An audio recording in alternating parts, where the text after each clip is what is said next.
मुख्यमंत्री श्री मनोहर लाल जी हम सभी के साथ फोन कॉन्फ्रेंस के माध्यम से जुड़ चुके हैं, जिसके लिए मैं उनका धन्यवाद करता हूं। ये प्रोग्राम 2 भागों में होगा।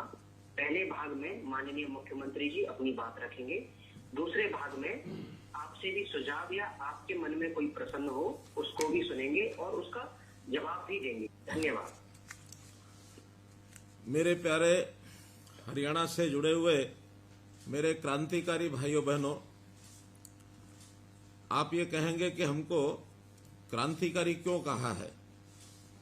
मैं आपसे एक बात साझा करना चाहता हूं कि जब भी कोई विशेष परिणाम लाने के लिए विशेष काम किसी विशेष उद्देश्य से और विशेष तकनीक से किया जाए, उसी को क्रांति कहते हैं। अपने देश में, दुनिया में बहुत क्रांतियां हुई हैं, जैसा योजना के आप भागीदार बने हैं। हम जानते हैं कि पानी कम भी और ज्यादा भी दोनों हानिकारक हैं। ज्यादा पानी आ जाए तो बाढ़ आती है और हमारी फसलें बाढ़ में नुकसान हो सकता है। ऐसे ही पानी अगर कम हो तो सूखा पड़ जाता है, हमारी बोई फसलें भी एक प्रकार से उत्पादन उसका खत्म हो जाता है, फसलें सूख जाती हैं। तो दोनों का ही एक प्रकार से हानिकारक है।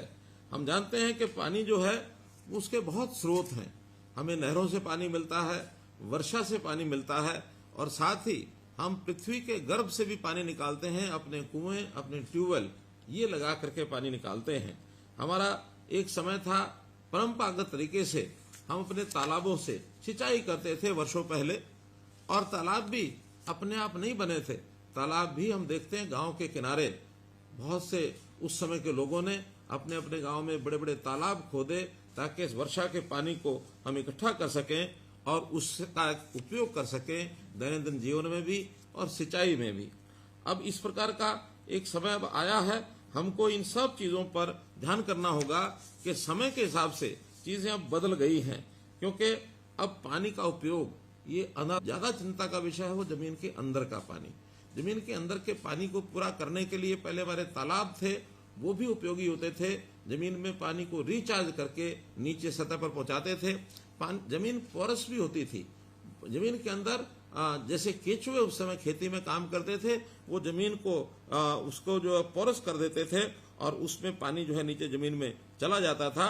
लेकिन अब हम देखते हैं जैसे केमिकल का जो खाद हमने उपयोग करना शुरू किया है, तब से मिट्टी की परतें, ऊपर की परतें, और वो सख्त होती जा रही हैं और वो ठोस हो गई हैं। सख्त होने से जमीन में वर्षा का पानी भी जो है वो रिसता नहीं है, तो उस रिसाव के ना होने के कारण से नीचे पानी नहीं जा रहा है। हमने इसके लिए कुछ प्रयोग करने शुरू किए हैं, जैसे रिचार्ज वेल, जैसे पानी जमीन के अंदर वर्षा के दिनों में कैसे जा सके, लगभग 1000 रिचार्ज वेल ये हमने बनाए हैं। इसी प्रकार नई झीलें और जो पुरानी झीलें हैं और तालाब हैं उनको साफ करने का काम, नई झीलें बनाने का काम ये हमने किया है। इसके लिए हरियाणा में तालाब प्राधिकरण ये भी हमने बनाया है। उसको कैसे स्वच्छ किया जाए, कैसे उसकी शुद्धता बढ़ाई जाए, कैसे उसके पानी का कोई उपयोग नहीं हो पाएगा, इसलिए हमने इस कार्यक्रम को शुरू किया, जिसका नाम दिया हमने मेरा पानी मेरी विरासत। और मेरा पानी मेरी विरासत के आए, उन्होंने अपने खाने में चावल खाना छोड़ दिया। और क्यों छोड़ा? वो कहते हैं कि 1 किलो चावल के उगाने में, उसको पैदा करने में 3000 लीटर पानी लगता है। कह लगे अगर मैं पाव भर भी यानी चावल अपने भोजन में खाऊंगा तो 750 लीटर पानी इसको मैं खराब करूंगा। तो इस प्रकार से एक संकल्प के नाते मैंने एक उदाहरण दिया है। लेकिन क्या हमारा किसान ये अपनी खेती में विविधीकरण करके अन्य फसलों का उपयोग यानी पैदावार करके क्या उसका पानी का बचाव नहीं कर सकता? निश्चित कर सकता है। जब बातचीत हुई तो हमारे किसानों ने कहा कि हमारी थोड़ी आमदन घटेगी। हमने कहा आमदन अगर घटेगी तो हम इस काम के लिए एक बहुत पवित्र कार्य है, हम स्टेट का जो बजट है वो भी इसमें लगा सकते हैं। आपको घाटा शायद पूरा तो ना भरपाई हो सके, लेकिन जो कारण है उसको यदि आप समझेंगे तो उसका कुछ थोड़ा मुआवजा हम भी देंगे। तो हमने 7,000 रुपया प्रति एकड़ ये मुआवजा शुरू किया आज से 2 साल पहले 2020 में। और मुझे बड़ी खुशी है कि आप सब लोग जो आज जुड़े हुए हैं, हजारों की संख्या में आज जो मेरे साथ किसान जुड़े हैं, जिनको मैंने हमारे क्रांति मित्र ये कहा है, जल क्रांति मित्र ये हैं, अमृत क्रांति मित्र हैं।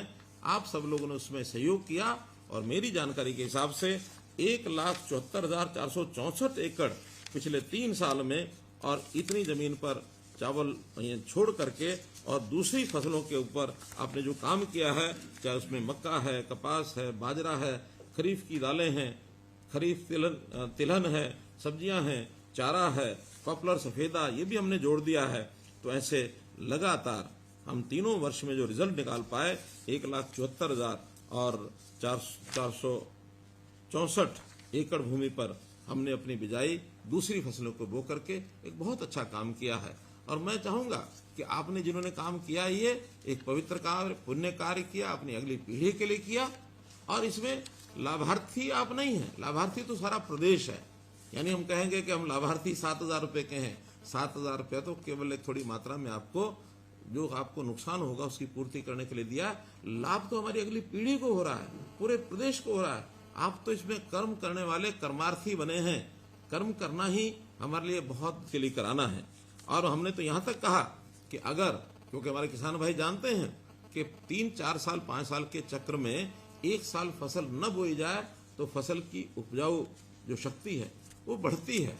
आप अगर विविधीकरण से दूसरी फसल न भी बोएं, लेकिन धान की जगह फसल को आप खाली भी रखते हैं तो जमीन का उपजाऊपन बढ़ेगा, और उसके बदले में भी हम 7,000 रुपया ये आपको देने वाले हैं। एक दूसरा तरीका पानी को बचाने का हो सकता है डायरेक्ट सीडिंग, सीधी फसल की जो बिजाई है धान की, अगर वो करते हैं उससे भी हमारा पानी बचता है। इसके लिए भी हमने 4,000 रुपये प्रति एकड़ इसका जो अनुदान है ये दिया है। तो उस पर भी बहुत से जो हमारे बंधु हैं वो आ गए हैं। और अब हम चाहते हैं कि हर गांव का पानी ये बचना चाहिए। सरकार के बहुत से ऐसे कार्यक्रम शुरू किए हैं जिससे जो बरसात के दिनों का पानी है वो हम तालाबों में उसको भेज सकें, और जो हमारे तालाब जो नए हम बनाएंगे, झीलें बनाएंगे, उसके अंदर रख सकें, पानी का रिचार्जिंग कर सकें।